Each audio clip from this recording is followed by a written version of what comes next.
है। चलो देखते हैं। दोनों अंदर जाकर देखती हैं तो अनुज बर्तन मांज रहा होता है, रोहन धो रहा होता है और बूढ़ी सास पार्वती खाना बनाने लगती है। ये देख उन दोनों को बड़ी शर्मिंदगी होती है। ये आप सब क्या कर रहे हैं? बहू, अब तुम दोनों से तो ना बर्तन धुलते हैं ना खाना बनता है, तो हमने सोचा हम खुद ही ये काम कर लेते हैं ताकि हमें रात की रसोई खाना तो नसीब हो। तुम दोनों जाओ और आराम करो। नहीं माँ जी, हमें माफ कर दीजिए, हमारी रहते आपको ये सब काम करना पड़ रहा है। हाँ माँ जी, हमसे भूल हो गई, हमें अपनी गलती का एहसास हो चुका है। अब से आपको कभी शिकायत का मौका नहीं देंगे। हमारे रहते हमारे पतियों को जूठे बर्तन और माँ जी आपको खाना बनाना पड़ रहा है। नहीं नहीं नहीं, आप सब बाहर जाइए, हम 1 घंटे में खाना बनाकर लाते हैं। अच्छा ठीक है, तुम कहती हो तो रहने देते हैं। चलो बेटा। माँ और बेटे बाहर आकर खूब हंसते हैं और एक दूसरे को आंख मारकर कहते हैं मिशन सक्सेसफुल।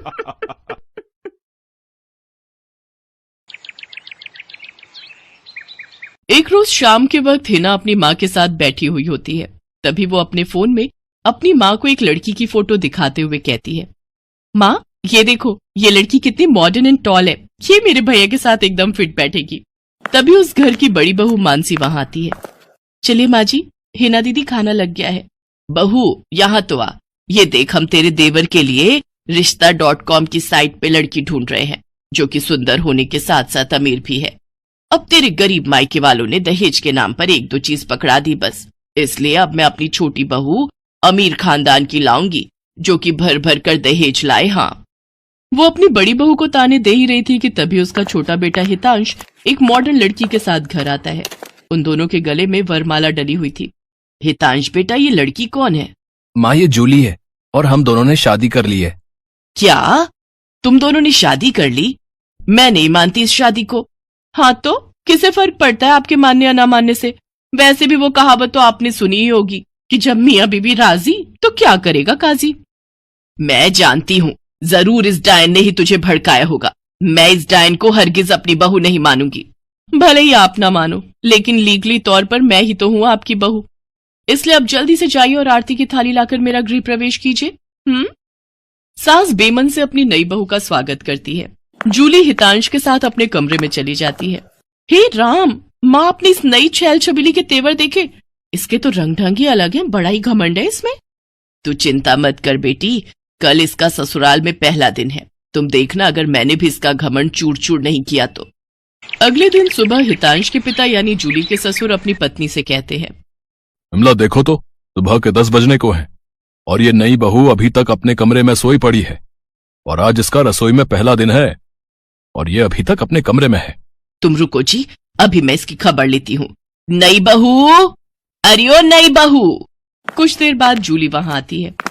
क्या बात है मम्मी जी, क्यों सुबह सुबह इस घर को मच्छी बाजार बनाकर रखा है? छोटी बहू, ये क्या तरीका है अपनी सास से बात करने का? हितांश, हितांश जरा बाहर आना तो। अब क्या हुआ जूली डार्लिंग? तुम चुपचाप से अपने बाप को समझा लो कि वो मुझसे तमीज में रहकर बात किया करे। पिताजी, आपने सुना जूली ने क्या कहा?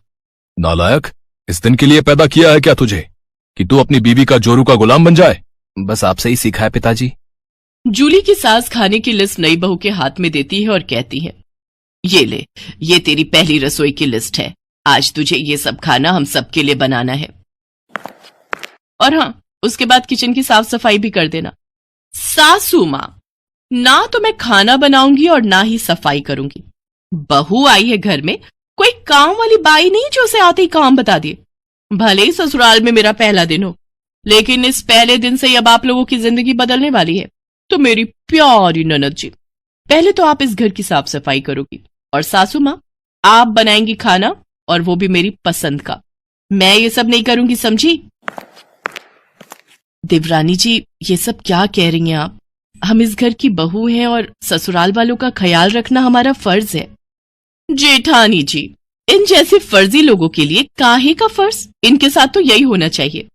बड़ी जुबान चलती है तेरी, मैं तो तुझे छत से धक्का ही दे दूंगी, फिर तू भूतनी बनकर भटकती रहना। और ये हो गई आपकी कही बातों की सारी रिकॉर्डिंग। अब अगर सासू माँ आप